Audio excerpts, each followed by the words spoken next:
सतनाम श्री वाहिगुरु जी। सलोक महला पंजवा। पंजवें पातशाह धन धन सतगुरु श्री गुरु अर्जन देव साहब जी महाराज रामकली राग विच ये 9वां श्लोक उचारण कर रहे हैं। ओह कृपाल स्वामी मेरे, हे मेरे मालिक परमेश्वर मेरे उत्ते दयालु होना करो जी। संतां संग विहावे तां जो मेरी उम्र संतां महात्मा जनां दी संगत करदियां ही बतीत होवे।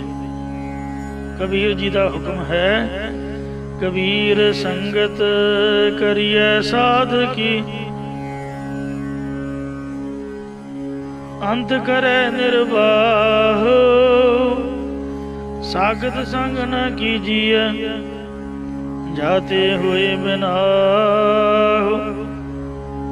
ये सागतां दी संगत मतां करो जिस करके जीवन का नाश ही हो जाए।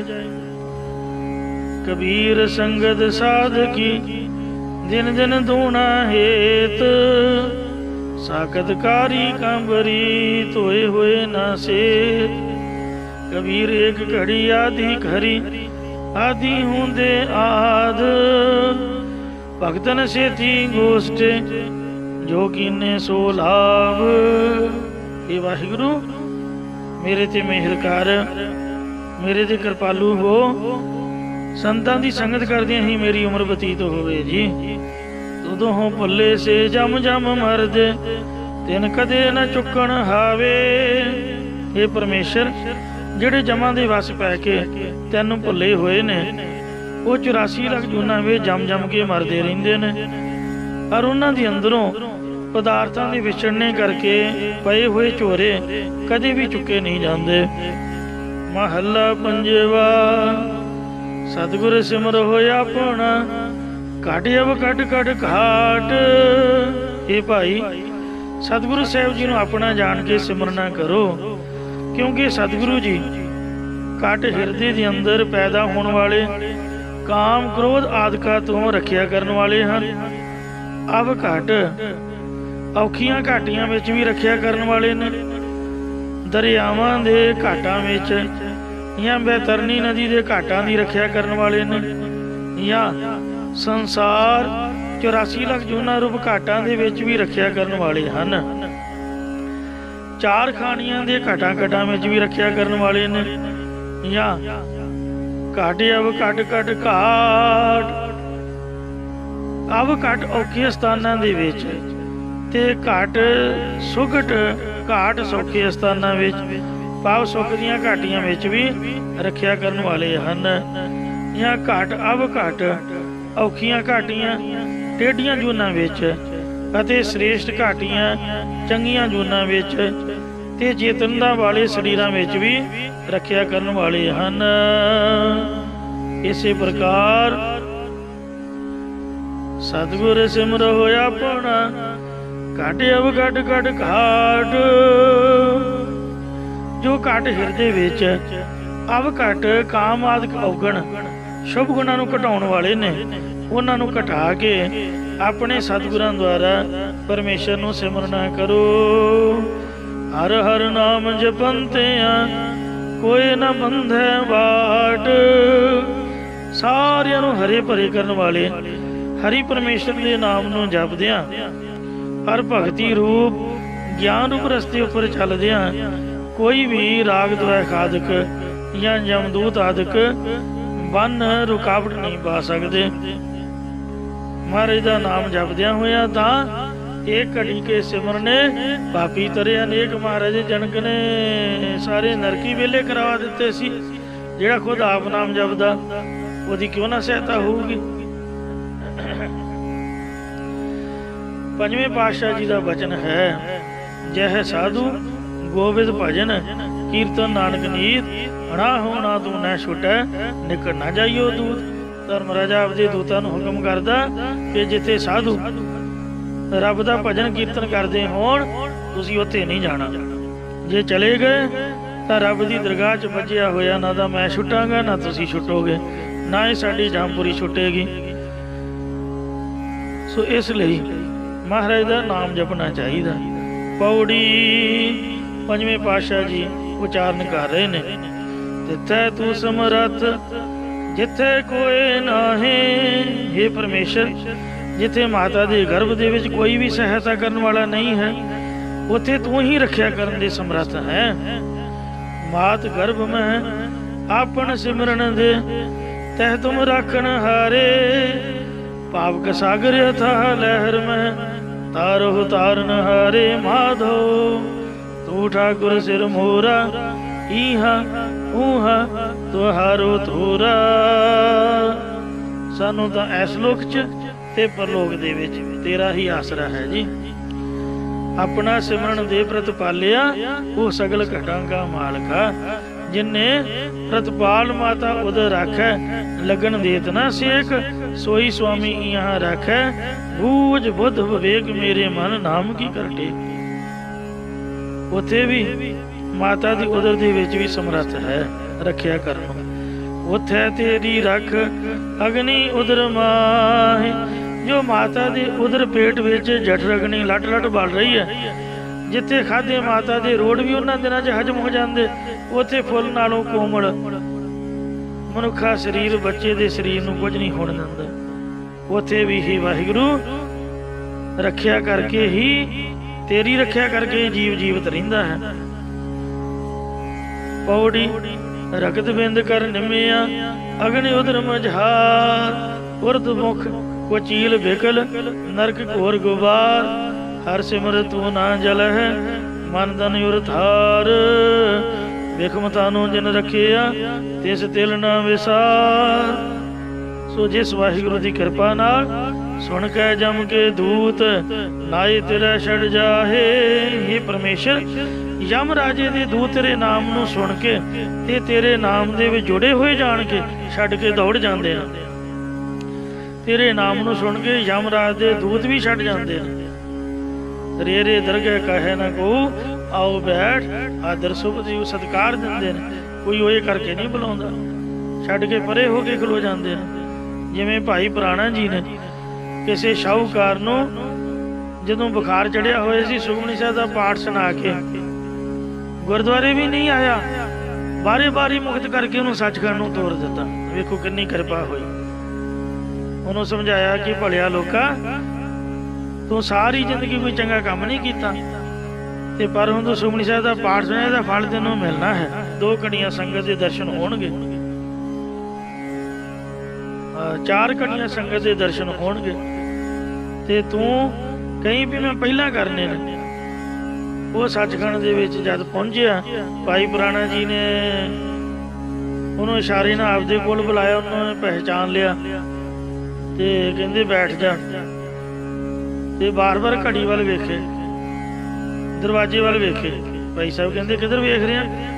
ਕਹਿੰਦੇ ਜੀ ਉਹ ਬਾਹਰ ਯਮਦੂਤ ਖੜੇ ਨੇ, ਮੈਨੂੰ ਬੜਾ ਡਰਾ ਰਹੇ ਸੀ ਕਿ ਜੇ ਟਾਈਮ ਸਿਰ ਨਾ ਆਇਆ ਤਾਂ ਤੈਨੂੰ ਮਾਰਾਂਗੇ, ਬੜਾ ਕੁੱਟਾਂਗੇ। ਕਹਿੰਦੇ ਫੜ ਪੱਖਾ ਕਰ। ਉਹਨਾਂ ਦੀ ਇੱਥੇ ਸਮਰੱਥਾ ਹੀ ਨਹੀਂ ਆਉਣ ਦੀ। ਹੁਣ ਜਿੱਥੇ ਆਉਣਾ ਸੀ ਤੂੰ ਆ ਗਿਆ। ਤੂੰ ਇੰਜ ਮਹਾਰਾਜ ਦੀ ਕਿਰਪਾ ਦੇ ਨਾਲ ਯਮਦੂਤ ਪਾਸ ਨਹੀਂ ਆ ਸਕਦੇ। ਬਹੁ ਜਲ ਬਿਖਮਸ ਗਾਹੋ, ਗੁਰ ਸਬਦੀ ਪਾਰ ਪਾਏ। ਜੋ ਭੈਰੂ ਪਾਣੀ ਨਾਲ ਭਰਿਆ ਹੋਇਆ, ਕਠਿਨ ਔਖਾ ਤੇ ਅਥਾ ਬਹੁਤ ਡੂੰਘਾ ਸੰਸਾਰ ਰੂਪ ਸਮੁੰਦਰ ਹੈ।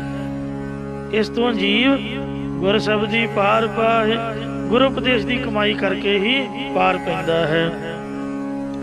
ਜਿਨ ਕੋ ਲਗੀ ਪਿਆਸ, ਅੰਮ੍ਰਿਤ ਸੇ ਹੀ ਖਾਏ। हे ਪਰਮੇਸ਼ਰ, ਜਿਨ੍ਹਾਂ ਨੂੰ ਤੇਰੇ ਦਰਸ਼ਨਾਂ ਦੀ ਪਿਆਸ ਤ੍ਰੇ ਲੱਗੀ ਹੋਈ ਹੈ, ਉਹ ਨਾਮ ਰੂਪ ਜਾਂ ਆਤਮਕ ਆਨੰਦ ਰੂਪ ਅੰਮ੍ਰਿਤ ਨੂੰ ਖਾਂਦੇ ਨੇ। ਅੰਮ੍ਰਿਤ ਤਾਂ ਪੀਵੀ ਦਾ ਹੈ, ਖਾਣ ਦਾ ਮਤਲਬ ਕੀ? ਭਾਵ ਨਾਮ ਅੰਮ੍ਰਿਤ ਨੂੰ ਪੀ ਕੇ ਅਮਰ ਹੋ ਜਾਂਦੇ, ਭਾਵ ਪੀਣ ਦਾ ਹੀ ਹੈ। ਬੰਬੇ ਦੇ ਇਲਾਕੇ ਵਿੱਚ ਪੀਣ ਵਾਲੀ ਚੀਜ਼ ਨੂੰ ਖਾਣਾ ਕਹਿੰਦੇ ਨੇ। ਕੱਲ ਮੈਂ ਇਹੋ ਪੁੰਨ ਗੁਣ ਗੋਬਿੰਦ ਗਾਏ। हे ਪਰਮੇਸ਼ਰ, ਜੋ ਤੇਰੇ ਗੁਣਾਂ ਨੂੰ ਗਾਉਣਾ ਹੈ, ਕਲਯੁਗ ਦੇ ਵਿੱਚ ਇਹੀ ਵੱਡਾ ਪੁੰਨ ਹੈ। ਕੋਟ ਪੁਨ ਸੁਣ ਹਰ ਕੀ ਬਾਣੀ, ਕੋਟ ਫੜਾ ਗੁਰ ਤੇ ਵਿਦ ਜਾਣੀ। ਹੁਣ ਸਾਡੇ ਪਾਸ ਇੰਨਾ ਪੈਸਾ ਨਹੀਂ ਕਿ ਆਪਾਂ ਦਾਨ ਪੁੰਨ ਕਰ ਸਕੀਏ, ਪਰ ਜੋ ਮਹਾਰਾਜ ਦੀ ਬਾਣੀ ਨੂੰ ਸੁਣਨਾ ਤੇ ਗਾਉਣਾ ਹੈ, ਜੋ ਜੋ ਸੁਨੇ ਕਥੇ ਹਰ ਕੀਰਤਨ, ਤਾਕੀ ਦੁਰਮਤ ਨਾਸ, ਸਗਲ ਮਨੋਰਥ ਪਾਵੈ ਨਾਨਕ ਪੂਰਨ ਹੋਵੇ ਆਸ। ਇਹੀ ਸਭ ਤੋਂ ਵੱਡਾ ਪੁੰਨ ਹੈ। ਸਭ ਸੈ ਨੂੰ ਕਿਰਪਾਲ, ਸੰਭਾਲੇ ਸਾਹੇ ਸਾਹੇ। ਇਹ ਪਰਮੇਸ਼ਰ ਤੂੰ ਸਾਰਿਆਂ ਤੇ ਕਿਰਪਾਲਤਾ ਕਰਨ ਵਾਲਾ ਤੇ ਸਭ ਦੀ ਸਵਾਸ ਸਵਾਸ ਸੰਭਾਲ ਕਰਦਾ ਹੈ। ਬਿਰਥਾ ਕੋਈ ਨਾ ਜਾਏ, ਜੇ ਆਵੇ ਤੁਧ ਆਏ। ਇਹ ਪਰਮੇਸ਼ਰ ਜਿਹੜਾ ਤੇਰੀ ਸ਼ਰਨ ਵਿੱਚ ਇੱਛਾ ਧਾਰ ਕੇ ਆਉਂਦਾ ਹੈ, ਉਹ ਕੋਈ ਵੀ ਖਾਲੀ ਨਹੀਂ ਜਾਂਦਾ। ਮੈਂ ਤਾਂ ਅੱਜ ਤੱਕ ਖਾਲੀ ਮੁੜਿਆ ਜਾਂਦਾ ਵੇਖਿਆ ਹੀ ਨਹੀਂ, ਜਾਂ ਉਸ ਨੂੰ ਕੋਈ ਵੀ ਪੀੜਾ ਪੈਦਾ ਨਹੀਂ ਹੁੰਦੀ। ਪਾਵੋ ਧਰਮਰਥ ਕਾਮ ਮੋਖ ਆਦਿਕ, ਫਲਾਂ ਕਰਕੇ ਭਰਪੂਰ ਹੋ ਜਾਂਦਾ ਹੈ। ਸ਼ਲੋਕ ਮਹੱਲਾ ਪੰਜਵਾ, 10ਵਾਂ ਸ਼ਲੋਕ ਰਾਮਕਲੀ ਵਾਰ ਦਾ 5ਵੇਂ ਪਾਤਸ਼ਾਹ ਜੀ ਉਚਾਰ ਰਹੇ ਨੇ। ਦੂਜਾ ਤਿਸ ਨ ਬੁਝਾਏ ਹੋ, ਪਾਰ ਬ੍ਰਹਮ ਨਾਮ ਦੇਹੋ ਆਧਾਰ। ਇਹ ਪਾਰ ਬ੍ਰਹਮ ਪਰਮੇਸ਼ਰ ਜਿਸ ਨੂੰ ਤੂੰ ਆਪਣੇ ਨਾਮ ਦਾ ਆਸਰਾ ਦਿੰਦਾ ਹੈ, ਉਸ ਨੂੰ ਦੂਸਰਾ ਸੁਭਾਅ ਨਹੀਂ ਬੁਝਾਉਣਾ ਕੀਤਾ, ਜਾਂ ਉਹਨੂੰ ਦ્વੈਤ ਭਾਅ ਨਹੀਂ ਸਮਝਾਉਣਾ ਕੀਤਾ, ਜਾਂ ਉਹਦੇ ਅੰਦਰੋਂ ਦੂਜਾ ਸੁਭਾਅ ਤੇ ਤ੍ਰਿਸ਼ਨਾ ਬੁਝਾ ਦਿੰਦਾ ਹੈ। ਅਗਮ ਅਗੋਚਰ ਸਾਹਿਬੋ, ਸਮਰੱਥ ਸੱਚ ਦਾਤਾਰ। ਇਹ ਮਾਲਕ ਪਰਮੇਸ਼ਰ ਤੂੰ ਮਨ ਦੇ ਸੰਕਲਪਾਂ ਵਿਕਲਪਾਂ ਦੀ ਗਮਤਾ ਤੋਂ ਰਹਿਤ, ਇੰਦਰੀਆਂ ਦੇ ਅਵਿਸ਼ੇ ਹੈ। ਅਤੇ ਹੇ ਸੱਚੇ ਪਰਮੇਸ਼ਰ ਤੂੰ ਸਰਬ ਸ਼ਕਤੀਮਾਨ ਤੇ ਧਰਮ ਅਰਥ ਕਾਮ ਮੋਖ ਆਦਿਕ ਦੀਆਂ ਦਾਤਾਂ ਦੇਣ ਵਾਲਾ ਦਾਤਾਰ ਹੈ। ਤੂੰ ਨਿਹਚਲ ਨਿਰਵੈਰ ਸੱਚ, ਸੱਚਾ ਤੂੰ ਦਰਬਾਰ। ਇਹ ਸੱਚੇ ਪਰਮੇਸ਼ਰ ਤੂੰ ਸਦਾ ਅਚਲ ਸਰੂਪ ਅਤੇ ਵੈਰ ਤੋਂ ਰਹਿਤ ਹੋਣ ਕਰਕੇ ਸਾਰਿਆਂ ਦਾ ਆਤਮਾ ਰੂਪ ਹੈ। ਹਰ ਤੇਰਾ ਸਰੂਪ ਰੂਪੀ ਦਰਬਾਰ ਵੀ ਸੱਚਾ ਹੈ। ਵੱਡਾ ਤੇਰਾ ਦਰਬਾਰ, ਸੱਚਾ ਤੁਧ ਤਖਤ, ਸਿਰ ਸਾਹਾਂ ਬਾਦਸ਼ਾਹੋ, ਨਿਹਚਲ ਚੌਰ ਛੱਤ। ਪੌੜੀ ਵੱਡੀ ਵੱਡਾ ਬਾਰ ਤੇਰਾ ਮਰਤਬਾ, ਰੰਗ ਬਰੰਗਾ ਨੇਕ ਨਾ ਜਾਪਣ ਕਰਤਬਾ। ਜੀ ਅੰਦਰ ਜੀਓ ਸਭ ਕੇ ਜਾਣ ਲਾ, ਸਭ ਕਿਸ ਤੇਰੇ ਵਾਸ ਤੇਰਾ ਕਰ ਭਲਾ। ਤੇਰਾ ਘਰ ਆਨੰਦ ਵਧਾਈ ਤੁਧ ਘਰ, ਮਨ ਮਹਤਾ ਤੇਜ ਆਪਣਾ ਆਪ ਜਨ। ਸਰਬ ਕਲਾ ਭਰਪੂਰ ਦਿਸੈ ਜਤ ਕਤਾ, ਨਾਨਕ ਦਾਸਨ ਦਾਸ ਤੁਧ ਆਗੇ ਬਿਨਵਤਾ। ਹਰਿਮੰਦਰ ਸਾਹਿਬ ਦੀ ਰਾਗੀ ਸਮਾਪਤੀ ਦੇ ਪੰਕਤੀ ਜ਼ਰੂਰ ਪੜ੍ਹਦੇ ਹਾਂ। ਪੌੜੀ ਤੇਰਾ ਸਰੂਪ ਰੂਪੀ ਦਰਬਾਰ, ਪ੍ਰਤੱਖ ਦਰਬਾਰ ਸੱਚਾ ਤੇ ਵੱਡਾ ਹੈ, ਕੀਮਤ ਕਹਿ ਨਾ ਜਾਈਏ। ਤੇਰਾ ਅਕਾਲ ਤਖਤ ਰੂਪੀ ਦਰਬਾਰ ਵੱਡਾ ਹੈ, ਤੇਰਾ ਹਰਿਮੰਦਰ ਸਾਹਿਬ ਰੂਪੀ ਦਰਬਾਰ ਵੱਡਾ ਹੈ। ਆ ਜਿਹੜੇ ਦਿੱਲੀ ਦੇ ਦੁਨਿਆਵੀ ਤਖਤੇ ਤਾਂ ਝੂਠੇ ਨੇ, ਜਿੰਨਾ ਮੱਥਾ ਲਾਇਆ ਵੇਖੋ ਮੂੰਹ ਦੀ ਖਾਣੀ ਪਈ। ਸੋ ਇਹ ਪਰਮੇਸ਼ਰ ਤੇਰੇ ਸਰੂਪ ਦੀ ਪ੍ਰਾਪਤੀ ਰੂਪ ਕੀਮਤ ਕਿਸੇ ਪਾਸੋਂ ਵੀ ਕਥਨ ਨਹੀਂ ਕੀਤੀ ਜਾ ਸਕੀ। ਤੇ ਅੰਤ ਨ ਪਾਰਾਵਾਰ, ਅਤੇ ਪਾਰ ਉਰਾਰ ਕਰਕੇ ਤੇਰਾ ਅੰਤ ਨਹੀਂ ਪਾਇਆ ਜਾ ਸਕਦਾ। ਪ੍ਰਭ ਛੋੜ ਹੋਰ ਜੇ ਮੰਗਣਾ, ਸਭ ਕਿਆ ਰਸ ਸ਼ਾਰ। ਇਹ ਪਰਮੇਸ਼ਰ ਤੈਨੂੰ ਛੱਡ ਕੇ ਜਿਹੜਾ ਹੋਰ ਕਿਸੇ ਦੇ ਪਾਸੋਂ ਮੰਗਣਾ ਹੈ, ਉਹ ਸਾਰੇ ਵਿਸ਼ਿਆਂ ਦੇ ਰਸ ਸਵਰੂਪ ਹਨ। ਇਸ ਲਈ ਤੇਰੇ ਪਾਸੋਂ ਹੀ ਅਸੀਂ ਮੰਗਦੇ ਹਾਂ। ਕਰਤਾ ਤੂੰ ਮੇਰਾ ਜਜਮਾਨ, ਇੱਕ ਦਖਣਾ ਹੂੰ ਤੈ ਪੈ ਮੰਗੋ, ਦੇਹ ਆਪਣਾ ਨਾਮ। ਇਸੇ ਤਰ੍ਹਾਂ ਪ੍ਰਭ ਛੋੜ ਹੋਰ ਜੇ ਮੰਗਣਾ, ਤੈਨੂੰ ਛੱਡ ਕੇ ਜਿਹੜੇ ਹੋਰ ਕਿਸੇ ਪਾਸੋਂ ਮੰਗਦੇ ਨੇ।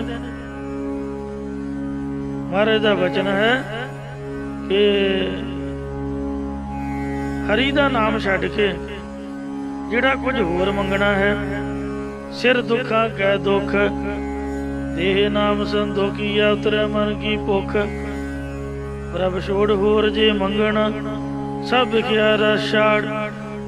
ਜਿਹੜੇ ਤੈਨੂੰ ਛੱਡ ਕੇ ਕਿਸੇ ਹੋਰ ਪਾਸੋਂ ਮੰਗਦੇ, ਉਹ ਸਾਰੇ ਮਾਇਆ ਦੇ ਰਸਾਂ ਵਿੱਚ ਹੀ ਖਾਕ ਹੋ ਗਏ, ਮਿੱਟੀ ਦੀ ਢੇਰੀ ਹੋ ਗਏ। ਸੇ ਸੁਖੀਏ ਸੱਚ ਸਾਹਸ, ਜਿਨ ਸੱਚਾ ਵਿਵਹਾਰ। ਉਹੀ ਸੁਖੀ ਨੇ, ਉਹੀ ਸੱਚੇ ਸ਼ਾਹੂਕਾਰ ਨੇ, ਜਿਨ੍ਹਾਂ ਨੇ ਤੇਰਾ ਸੱਚਾ ਨਾਮ ਜਪਣ ਦਾ ਤੇ ਹੋਰਨਾਂ ਨੂੰ ਜਪਾਉਣ ਦਾ ਵਣਜ ਵਿਵਹਾਰ ਵਪਾਰ ਕੀਤਾ ਹੈ। ਸੱਚ ਵਪਾਰ ਕਰਹੁ ਵਪਾਰੀ, दरगाह निभह खेप तुम्हारी। इसी तरह इहा खाट चलो हर लाहा आगे बसन सुहेला। जब नानक धूड़ मंगे तिस गुर सिखी जो आप जपै अबरै नाम जपावे। ये व्यापार सब तो चंगा। जिनही बन जिया कासी तंबा जिनही लौंग सुपारी। संतो बन जिया नाम गोबिंद का ऐसी खेप हमारी। हर के नाम के व्यापारी हीरा हाथ चढ़िया निर्मोलक छूट गई संसारी। सो जिन्ना लगी प्रीत प्रभ नाम सहज सुख सार। हे परमेश्वर, जिन्हां दी नाम जपण विच प्रीति लगी हुई है उन्हां नूं सुते सिद्ध ही श्रेष्ठ आनंद प्राप्त होया है। नानक एक आराध्य। सतगुरु महाराज साहब कथन करते हैं कि जिहड़े महात्मा जन एक परमेश्वर नूं याद करते हैं संतन रेणान उन्हां संत जनां दे चरनां दी धूड़ बनना करिए। महला पंजवा। क्योंकि उन्हां दी कृपा नाल किते सानूं भी नाम याद आ जाए। संत की धूड़ मिटे अग कोट संत कृपा ते जामन जन्म मरण छूट। संतां दी चरण धूड़ी तो करोड़ां ही पार मिल जाते जमन मन छुट जाता। साध कै संग नाही कशकार दर्शन भेटत होत निहार। इसलिए अंतरजामी पुरख विधाते श्रद्धा मन की पूरे। नानक दास यह सुख मांगै मोह कहो कर संतन की धूरे। महला पंजवा। पंजवें पातशाह जी फरमान करते हैं आनंद सुख विश्राम नित हर का कीर्तन गाए। हे गुरमुखा, तू हरि परमेश्वर का कीर्तन जस गा।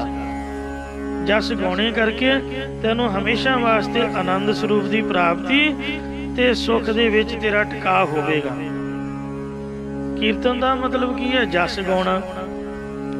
बाणी पढ़नी भी महाराज का जस है ते जिहड़ा साजा नाल मिला के गाउणा वो तो जस है ही है। आ कथा भी महाराज दे गुण गाउणे ये भी एक कीर्तन ही है। सो जिन्ना मर्जी इंसान दुखी होवे थकिया होवे नींदर ना आउंदी होवे तुसीं गुटका साहिब फड़ के सुखमनी साहिब दा पाठ करो। महाराज दा वो लिख के दिता होया पक्का वचन है सुखमनी सुख अमृत प्रभ नाम भगत जना के मन विश्राम। वो तुहाडे मन नूं विश्राम देगा, एकाग्रता होएगी, अपने आप ही तन नूं भी सुख होएगा। 8 घंटिया का बंदा थकिया टुटिया कदी लत्तां कुटो कदी पैर कुटो फिर भी नींदर नहीं आउंदी। ज्यादा थके नूं भी नींद नहीं आउंदी या सुता पिया भी सुपने की भज दौड़ दे विच तुरिया फिरदा रहिंदा ते उठदियां सार इस तरह शरीर कष्ट मनदा जिस तरह बड़ा किसी ने कुटिया मारिया हो। मतलब सौ के आराम करके भी असी तंदुरुस्त सुखी नहीं हैं। पर इहदे पते आके वेख लिओ 8 घंटिया की थकावट ढोल आके 1 घंटा कीर्तन सुन लो ते महाराज की कृपा नाल सारी थकावट लै जाती है। जे आपां आखीए कि कीर्तन दे विच साडा समा नहीं लगदा किवें सुणीए। सचखंड हरमंदर साहिब तो वेखो लाइव कीर्तन आ रहा ते जिन्ना चिर कीर्तन हुंदा रहिंदा अमृत वेले तो लैके रात के 10 साढ़े 10 बजे तक सारा लाइव ही हुंदा। ते महाराज ने कितनी कृपा की साडे कोल टीवी ने मोबाइल ने। जे अमृत वेले आपां 4-5 बजे भी उठ पईए तां नहाउंदियां धोंदियां तुरे फिरदियां किन्ना चंगा होवे जे चौंकड़ा मार के सुने। इहदा तुरे फिर जांदा कन्नां विच आवाज़ पैंदी होई है। जथे दे ਸਿੰਘਾਂ ਨੂੰ महापुरख हुक्म करदे कि घट तो घट 6 छक्के जरूर आसा दी वार दे सुनो जे आपां आप दे मन दा सुख चाहुंदे आ। तो इसलिए हर कीर्तन सुने हर कीर्तन गावे तिस जन दुख निकट नहीं आवे। किन्नी कृपा अजकल के जमाने विच। महापुरख संत ज्ञानी जरनैल सिंह जी खालसा पिंडां वाले संत श्री आनंदपुर साहिब दा मता पास कराउंदे रौला पाउंदे ही वेखो कुर्बानी कर गए पर आनंदपुर का मता पास नहीं होया। उस मते दे विच ये नहीं कि कोई गलत बात लिखी सी जिस तरह असीं समझते हैं ये तो खालिस्तानियां दा जी, ये साडे हक्कां वास्ते सीगा। अज वेखो किसान सड़कों के उपर चौंकों के विच खड़ के धरने दे रहे ने, किन्ने महीनों तो बैठे हुए ने। कोई टोल प्लाजा नहीं जिथे किसान ना बैठा हो, कोई चौंक नहीं जिथे झंडी फड़ के ना खड़ा हो। दिल्ली तो भला मुजाहरा हुंदा ही हुंदा। उन्हां महापुरखां ने श्री आनंदपुर साहिब के मते च ये भी मता लिखिया सीगा कि किसानां दे हक मिलने चाहिए ने। पैली साडी, बंबी मोटर पानी साडा, बीज साडा, ट्रैक्टर साडा, वाही असी दिन रात एक करके बीज बीजिया, फसल वाड़ी, गर्मियां सर्दियां च वढ के ते बड़ी मेहनत नाल तैयार कीती ते लैण वाले बाणीए लाभ लै गए। दसो ये किहड़ी किताब 'च लिखिया होया? टुट्टी जी पानी की बोतल तुसीं चंडीगढ़ों खरीदो ते 20 रुपइया तो घट नहीं आउंदी, ते कणक किलो आटा वेखो किन्ने दा है। 1 लीटर बोतल 20 रुपइया की तुसीं लओगे, किलो आटा किन्ने दा की बनदा? दसो किसान नूं तां भी पैसे नहीं मिलते। इस वास्ते महापुरखा ने किसानां दे हक्कां बाबत ये डिमांड रखी सी। ते आ मेरा प्रकरण कीर्तन दा चल रहा। उन्हां महापुरखा ने यह भी मते विच लिखिया कि सचखंड हरमंदिर साहिब तो बहुता नहीं ते घंटा सवेरे ते घंटा शाम कीर्तन होना चाहिए, पर उन्हां दे हुंदियां शुरू नहीं होया। उन्हां तो बाद वेखो हुण किन्नी महाराज ने कृपा कीती है। जे आपां फिर भी बहानेबाजी करिए जी साडे कोल तां टाइम नहीं लगता जी, ये तां साडे बहाने ने। जिन्नी वाहिगुरू दी कृपा है आपदे घर बैठिया आपां साइंस दे साधनां तो सुख लै सकदे हां, कीर्तन सुन सकदे हां। सो महाराज सच्चे पातशाह जी फरमाउंदे ने कि भाई आनंद सुख विश्राम नित हर का कीर्तन गाय। ये तू हरि का कीर्तन गाएगा या सुनेगा? आ रागी सिंह असीं काहदे लई रखे ने? इन्हां नूं तां कीर्तन आउंदा ही आ। सानू पाठ कथा कीर्तन असीं तां एड्डी दूरों तुहानूं ही सुणाउण आए आ भाई। किन्नियां किन्नियां सोहणियां बिल्डिंगां ते गुरुद्वारे खाली ने, कोई नितनेम नहीं सुनदा, कोई कथा कीर्तन च हाज़री नहीं भरदा। इत्थे तां महाराज दी कृपा, पर आम शहरां च पिंडां दे विच वेखण विच आउंदा कि करोड़ां रुपया प्रबंधक गुरुद्वारे दे संगतां ला के तैयारी तां कर दिंदियां, बाबे भी रख लैंदियां, पर सुनने वाला कोई नहीं है। गुरुद्वारे खाली ने, न्याणे साडे लाइक ही नहीं करदे। ये दसो की लाभ होया? करन वालिआं नूं तां आउंदा ही है। तो महाराज कहंदे कि जे सानू गाउणा नहीं आउंदा तां बैठ के सुन सकदे हां। महापुरख बाबा ठाकुर सिंह खालसा पिंडां वालिआं दा वचन मैनूं याद है कि एक बार गुरुद्वारा वाहिगुरू जो गुरुद्वारा श्री नानक झीरा बिदर साहिब है करनाटका दे विच, बिदर शहर दे विच गुरुद्वारा नानक झीरा साहिब है। महापुरख बजुर्ग अवस्था च 90-95 साल की उम्र च 2.5-3 घंटे का वो रस्ता ते 4 घंटिया च हौली हौली करके तय करके गए। गुरुद्वारा साहिब रात रहे, अगले दिन उत्थों बंधकां विदा कीता ते गुरुद्वारा वाहिगुरू गुरु नानक इंजीनियरिंग कॉलेज बिदर दे सिविल दे मकैनीकल इलैक्ट्रीकल इलैक्ट्रॉनिक्स वगैरह अमृतधारी गुरसिख कोई दिल्ली का ते कोई किसी शहर का वो इकट्ठे हो गए। महापुरखों कहते साढ़े कॉलेज चरण पाओ जी, उत्थे गुरु साहिब का प्रकाश भी है। मैं पौड़ियां गिनिया 550 पौड़ियां सन, 550। महापुरखों ने बेनती की कि आप जी नीचे ग्राउंड फ्लोर ते ही रहो ते शामां नूं जद दीवान सजाउणा होगा श्री गुरु ग्रंथ साहिब जी का पावन स्वरूप असीं हेठां लैके तंबू ला के प्रकाश करके इत्थे कथा कीर्तन कर देंगे। महापुरख कहंदे नहीं भाई, जिथे गुरुद्वारा सब तो उपरली मंजिल ते गुरुद्वारा सीगा, उन्हां सिंघां ने एक कमरे च महाराज का प्रकाश किया, 2 कमरिਆਂ ਦਾ 1 कमरा बना के ਮੈਨੂੰ ਵੀ ਕਈ ਵਾਰ ਉੱਥੇ ਲਿਜਾਂਦੇ ਰਹੇ ਸਾਲ 6 ਮਹੀਨੇ ਬਾਅਦ।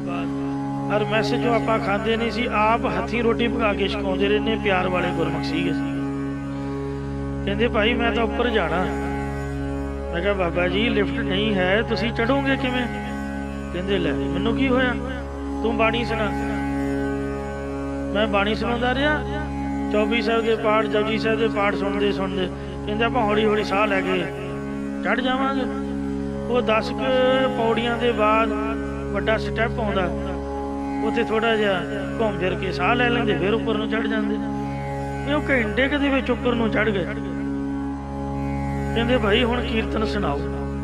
ਮੈਨੂੰ ਯਾਦ ਹੈ, ਮੈਂ ਤਾਂ ਮਹਾਂਪੁਰਖਾਂ ਦੇ ਮੂੰਹ ਵੱਲ ਵੇਖਾਂ ਕਿ ਕੀਰਤਨ ਬੰਦ ਹੋਵੇ। ਰਾਗੀ ਮੇਰੇ ਮੂੰਹ ਵੱਲ ਵੇਖਣ ਵੀ, ਹਾਂਜੀ ਦੱਸੋ ਗਿਆਨੀ ਜੀ। ਘੰਟਾ ਕੀਰਤਨ ਹੋ ਗਿਆ, 2 ਘੰਟੇ ਹੋ ਗਿਆ।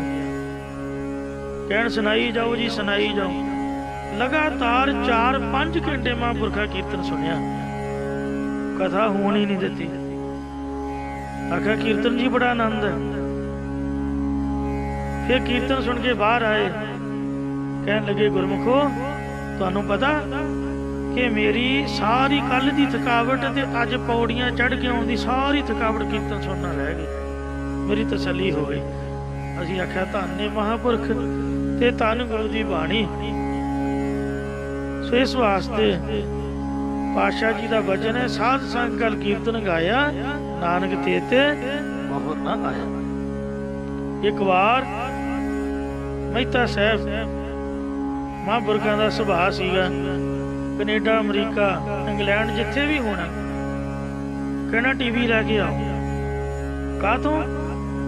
ਕਿਉਂਕਿ ਅੰਮ੍ਰਿਤ ਵੇਲੇ 4 ਵਜੇ ਆਸਾ ਦੀ ਵਾਰ ਦਾ ਕੀਰਤਨ ਸ਼ੁਰੂ ਹੋਣਾ, ਆਪਾਂ ਕੀਰਤਨ ਸੁਣਨਾ। ਮਹਿਤਾ ਸਾਹਿਬ ਦੀ ਗੱਲ ਹੈ ਕਿ ਇਹਦੇ ਟੀਵੀ ਲਾਓ ਭਾਈ। ਆਸਾ ਦੀ ਵਾਰ ਦਾ ਕੀਰਤਨ ਸਰਵਣ ਕਰਾ ਰਹੇ ਸੀ ਹਰਿਮੰਦਰ ਸਾਹਿਬ ਤੋਂ ਬਨਾਰਸ ਵਾਲੇ ਰਾਗੀ ਸਿੰਘ, ਜਿਹੜੇ ਰਾਗ ਵਿਦਿਆ ਵਿੱਚ ਬੜੇ ਮਾਹਰ। ਔਰ ਉਹਨਾਂ ਦਾ ਮੈਂ ਰਿਕਾਰਡ ਵੇਖਿਆ, ਭਾਵੇਂ ਉਹਨਾਂ ਦੀ ਕਿਸੇ ਸਮੇਂ ਵੀ ਡਿਊਟੀ ਹੋਵੇ, ਜਿਹੜਾ ਅੰਮ੍ਰਿਤ ਵੇਲੇ ਸੱਚਖੰਡ ਸ੍ਰੀ ਹਰਿਮੰਦਰ ਸਾਹਿਬ ਤੋਂ ਹੁਕਮਨਾਮਾ ਸਾਹਿਬ ਆਇਆ, ਉਹਦਾ ਕੀਰਤਨ ਉਹਨਾਂ ਲਾਜ਼ਮੀ ਕਰਨਾ ਹੀ ਕਰਨਾ, ਕਿਹੜੇ ਟਾਈਮ ਮਰਜੀ। ਔਰ ਪਹਿਲੇ ਦਫਾ ਹੀ ਪਹਿਲਾ ਹੀ ਸ਼ਬਦ ਉਹ ਹੁਕਮਨਾਮੇ ਦਾ ਕੀਰਤਨ ਕਰਦੇ। ਹੁਕਮਨਾਮਾ ਤੁਰੰਤ ਸੁਣਦਿਆਂ ਬਾਅਦ ਆਸਾ ਦੀ ਵਾਰ ਦੇ ਵਿੱਚ ਵੀ ਉਹਦਾ ਕੀਰਤਨ ਕਰਦੇ। ਔਰ ਉਹਨਾਂ ਪੂਰੇ ਵਜ ਦੇ ਵਿੱਚ 1.5-2 ਘੰਟੇ ਤਾਂ ਲੱਗ ਹੀ ਜਾਂਦੇ। ਆਸਾ ਦੀ ਵਾਰ ਗਾਉਂਦੇ ਆ 4 ਵਜੇ ਤੋਂ ਲੈ ਕੇ 6 ਵਜੇ ਤੱਕ। ਅੱਜ ਕੱਲ੍ਹ 3:30 ਵਜੇ ਤੋਂ ਲੈ ਕੇ 6 ਵਜੇ ਤੱਕ ਸਮਾਂ ਹੁੰਦਾ। ਜਦ ਆਸਾ ਦੀ ਵਾਰ ਦਾ ਭੋਗ ਪਿਆ ਤਾਂ ਮਹਾਂਪੁਰਖ ਕਹਿਣ ਲੱਗੇ ਵੀ ਕਿਹੜੇ ਰਾਗੀ ਸਿੰਘ ਸੀਗੇ? ਆਪਾਂ ਕਿਹਾ ਜੀ ਭਾਈ ਨਰਿੰਦਰ ਸਿੰਘ ਜੀ ਬਨਾਰਸ ਵਾਲੇ। ਕਹਿੰਦਾ ਫੜੋ ਬਦਾਮ ਤੇ ਫੜੋ ਕਾਜੂ, ਦੇਸੀ ਘਿਓ, ਆ ਫਲ ਫਰੂਟ, ਰੁਪਈਏ ਲੈ ਜਾਓ ਤੇ ਰਾਗੀ ਸਿੰਘਾਂ ਨੂੰ ਜਾ ਕੇ ਭੇਟਾ ਕਰਕੇ ਆਓ। ਉਹਨਾਂ ਦਾ ਘਰ ਲੱਭ ਗਿਆ। ਆਖੋ ਵੀ ਆ ਦੇਸੀ ਘਿਓ ਨਾਲ ਪ੍ਰਸ਼ਾਦਾ ਛਕੋ ਭਾਈ, ਤੇ ਬਦਾਮ ਗਿਰੀਆਂ ਖਾਓ। ਤੁਹਾਡੇ ਤੇ ਮਹਾਰਾਜ ਦੀ ਬੜੀ ਕਿਰਪਾ, ਤੁਸੀਂ ਬਹੁਤ ਉੱਚੀ ਸੁਰ ਦੇ ਵਿੱਚ ਕੀਰਤਨ ਗਾਇਆ।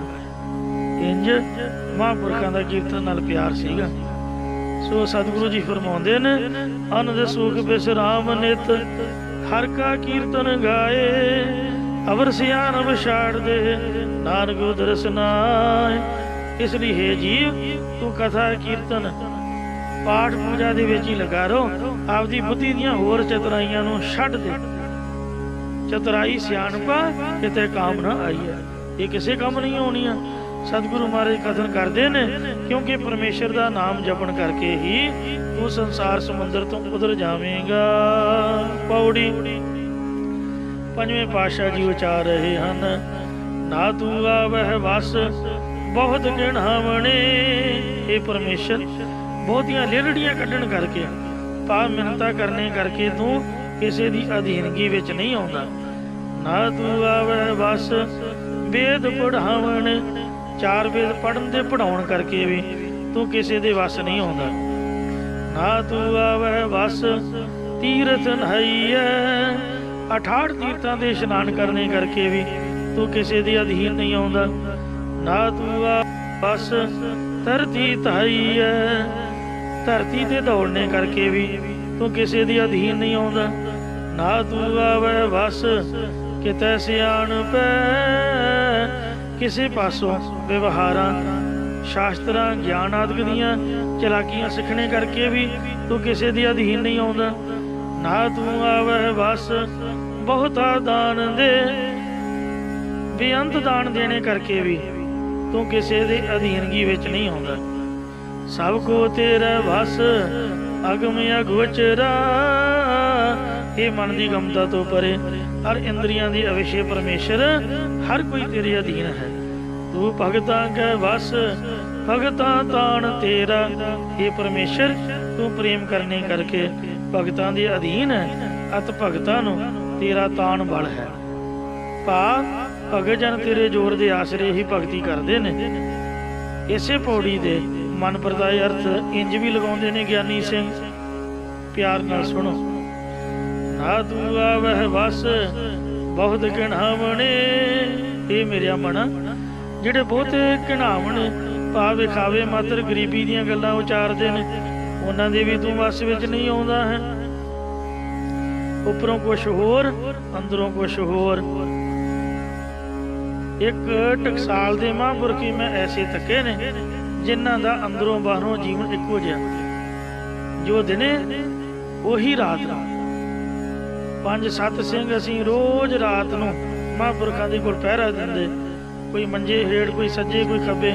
ਜਿਵੇਂ ਦਿਨੇ ਬਾਣੀ ਸੁਣਦੇ ਰਹਿਣਾ, ਉਸੇ ਤਰ੍ਹਾਂ ਰਾਤ ਨੂੰ ਵੀ ਕਹਿਣਾ ਮੇਰੇ ਕੰਨ ਕੋਲ ਬਾਣੀ ਦਾ ਪਾਠ ਕਰੋ। ਜੇ ਮੇਰੇ ਵਰਗੇ ਨੇ ਹੌਲੀ ਬੋਲਣ ਲੱਗ ਪੈਣਾ, ਕਹਿਣਾ ਤੂੰ ਤਾਂ ਆਪਦਾ ਹੀ ਕਰਨ ਲੱਗ ਪਿਆ ਨਿਤ ਨੇ, ਮੈਨੂੰ ਤਾਂ ਬਾਣੀ ਸੁਣਨੀ ਨਹੀਂ ਰਹੀ, ਮੇਰੇ ਕੰਨ ਦੇ ਕੋਲ ਪੜ੍ਹ। ਸੁੱਤੇ ਪਏ ਬੰਦੇ ਦੇ ਕੰਨ ਦੇ ਵਿੱਚ ਕੋਈ ਬੋਲੇ, ਉਹ ਕਿੰਨਾ ਬੁਰਾ ਮਨਾਏਗਾ। ਪਰ ਧੰਨ ਮਹਾਂਪੁਰਖ ਉਹਨਾਂ ਦਾ ਬਾਣੀ ਨਾਲ ਕੈਸਾ ਪਿਆਰ ਸੀਗਾ।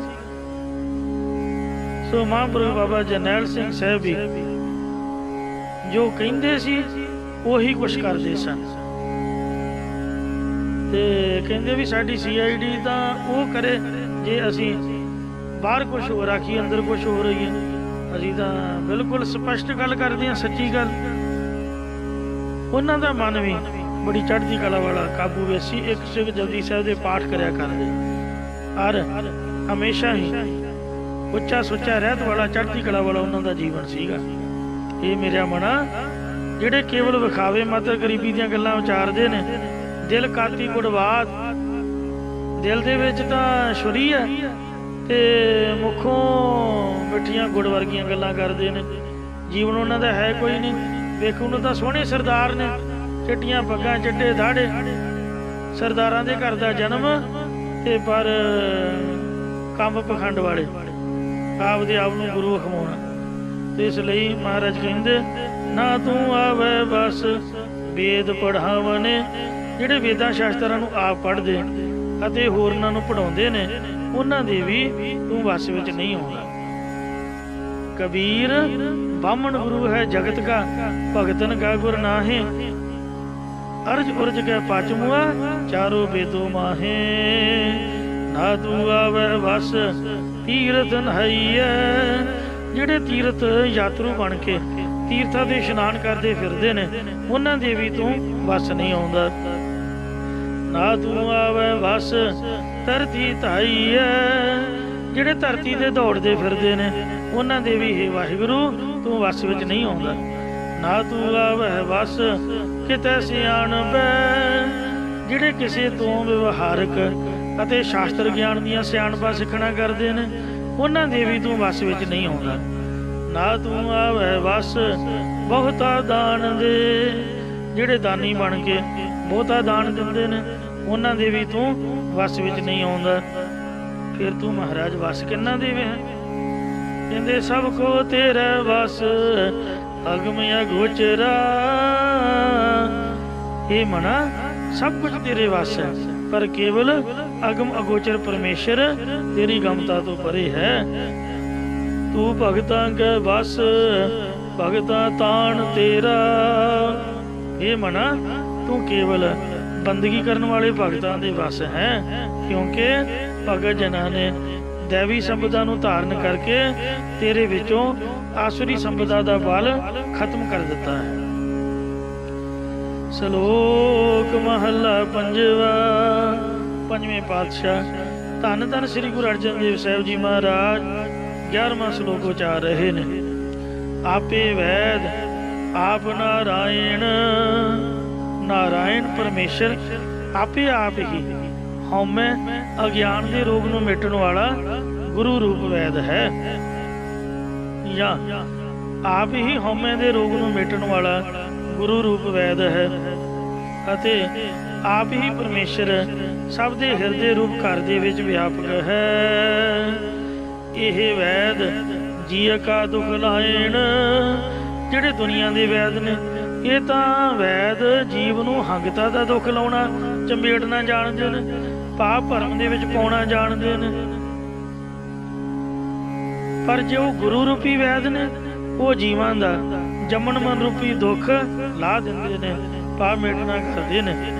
सो मेरा वैद गुरु गोबिंदा, हर हर नाम औखद मुख देवै, काटै जम की फंदा। मेरा गुरु गोबिंद ही वैद है, जिहड़ा हरि नाम दी औषधि मेरे अंतःकरण रूपी मुख विच पा के जमां दी फाही नूं गल विचों कढ दिंदा। आ जिहड़े डॉक्टर ने इन्हां तों तां अजकल दे जमाने 'च विश्वास ही उड़ गया। घर तां बंदा भावें 4 दिन जिंदगी जू ले, हॉस्पिटल सगों बचना चाहिए, उत्थे जाके मरी जा रहे हैं। पता नहीं किहो जिहा टीका लाउंदे ने। जीआं दे वैरी बने हुए ने, गुरदे कढ कढ के, किडनियां अखां कढ कढ के वेची जा रहे ने, लिफाफियां 'च पा पा के मड़ियां नूं तोरी जा, फिर वेखण भी नहीं दिंदे। मरे किसी दी माता हुंदी है ते शरीर बुजुर्गां दा दे दिंदे, मतलब लाशां भी बदल दिंदे ने। वगा वगा जिस तरह बोरियां सुट्टी दियां इस तरह सुट्टदे हन। बंदे दी कदर ही कोई नहीं अजकल दे जमाने विच। तो इसलिए श्री हर कृष्ण तिहाई है, जिस डिठे सब दुख जाए। गुरु हरकृष्ण साहब नूं तिहाईओ, जिन्हां दे दर्शन करन तो सारे दुख कलेश चले जाते हैं। जो महाराज का गुरमंत्र सानू बख्शिया होया, दुख कलेश न भाव व्यापै, गुरमंत्र हिरदे होए। इनू हिरदे च वसाईए तां दुखां कलेशां तो साडा छुटकारा होवे। दुनिया दुखी क्यों है? क्यों? जै तन बाणी विसर जाए, जो पक्का रोगी विल लाए। बाणी जो भुली हुई है। जे महाराज की नाम बाणी चेते आए तां कितना चंगा होवे, साडे गलों ये दुख कलेश उतर जाण। क्योंकि जिन्नियां बीमारियां ने सब रब दे अधीन ने। जरा मरा ताप सिरत साप सब हर कै वस है, कोई लाग ना सके बिन हर का लाया। तो इस वास्ते गुरु जी के चरणों दे विच आइए, हर महाराज दे नाम की औषधि प्राप्त करिए। गुर का शब्द अमृत रस खाएण। सतगुरु साहब जी का जो शब्द उपदेश लैके ब्रह्मानंद रूप अमृत रस नूं खाना करिए। जे को खावे जे को पुंचै, तिसका होए उधारो। सतगुरु जी ने मुंदामणी दे विच फरमाया, मुंदामणी महला पंजवा, थाल विच 3 वस्तु पईओ, सत संतोख विचारो। श्री गुरु ग्रंथ साहिब संगत रूपी थाल विच ये 3 वस्तुआं पईआं ने, सत संतोख, ये विचारना करो। तीसरी कड़ी है अमृत नाम ठाकुर का पयो, जिसका सबसे आधारो। जे को खावे जे को पुंचै, तिसका होए उधारो। सो गुर का शब्द अमृत रस खाए। नानक जिस मन वसै, तिसके सब दुख मिटाएण।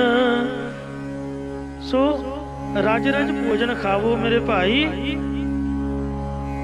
ये जो महामारी चल रही है, कहते भुखे नहीं रहना चाहिए। इम्यूनिटी बढ़ाने वास्ते प्रोटीन लो, रज के भोजन खाओ, सुख की नींदे सो, आपदा जो खुराक है उन्हें पूरी रखो। इम्यूनिटी बढ़ूगी तो बीमारी तो छुटकारा होगा। इउं जे आत्मा की इम्यूनिटी बढ़ानी चाहते हैं तो गुरु के शब्द का जाप जपो, महाराज की बाणी का आसरा लो, ये अमृत रस नूं छकना करो। सतगुरु जी कथन करते, जिस दे मन हिरदे विच गुर शब्द वस जाता है, तिसके सब दुख मिटाएण। उहदे सारे दुखों नूं मिटा दिंदा है। जिस मन वसिया तरिया सोए, नानक सो पारंगत होए। महला पंजवा। पंजवें पातशाह जी फरमाउंदे ने, हुक्म उछलै हुक्मे रह। हे भाई, परमेश्वर के हुक्म दे विच ही समुंदर महापरलो आउण वेले उछाले मार के सारी खलकत नूं अपने च डुबो लैंदा अते हुक्म दे विच ही किनारियां दे निजम दे विच वज्जा रहिंदा है। मैं जदों समा मिलना एक साल गुरुद्वारा श्री खालसा दीवान हांगकांग विखे हैड ग्रंथी की सेवा निभाउण दा मौका मिलिया। समा मिलना दिने दा टाइम नहीं सी हुंदा, रात नूं समुंदर कंढे जाके बह जाना, ठंडियां हवावां ते सोहना वातावरण। कई बार सोचना,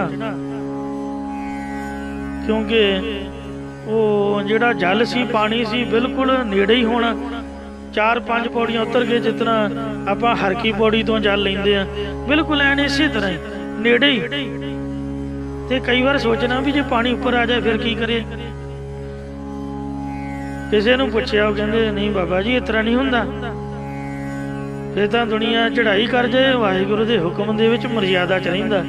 किन्ना सोहना वेखो हांगकांग समुंदर के कंढे ही वसिया एक टापू है, सड़की रस्ता नहीं है उन्हों चाइना का, वो विचों दी ट्यूब सुट के टनल बनाई हुई है, उपर दी पुल बनाया होया है, विच फैरियां चलदियां ने।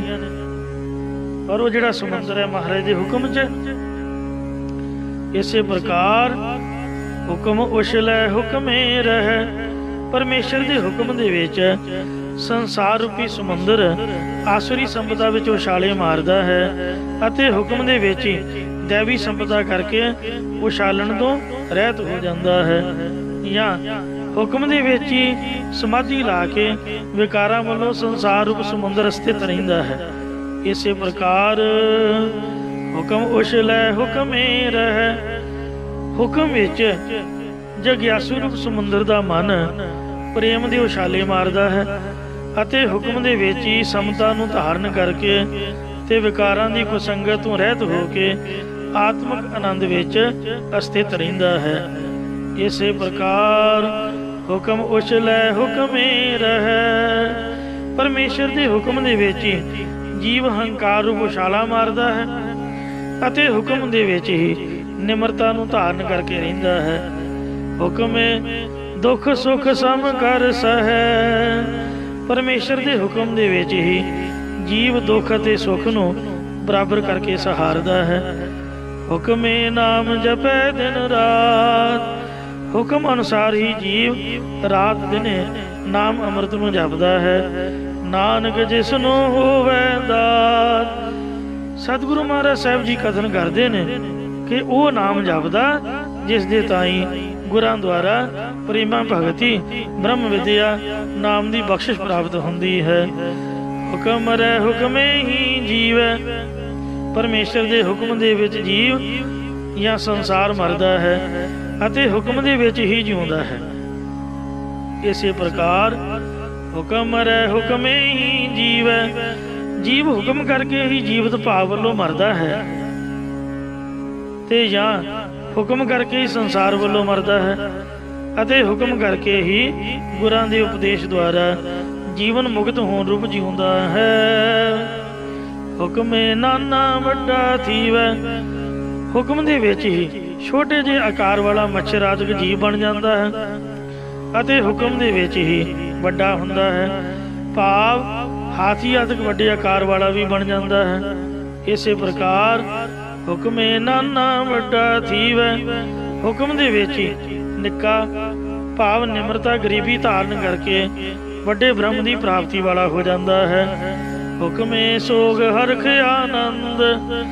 हुक्म दे विच ही पदार्थां दे विछड़ने करके जीव गम दे विच रहिंदा है और पदार्थां दे मिलने करके ही प्रसन्न रहिंदा है और हुक्म दे विच ही ब्रह्मानंद की प्राप्ति हुंदी है।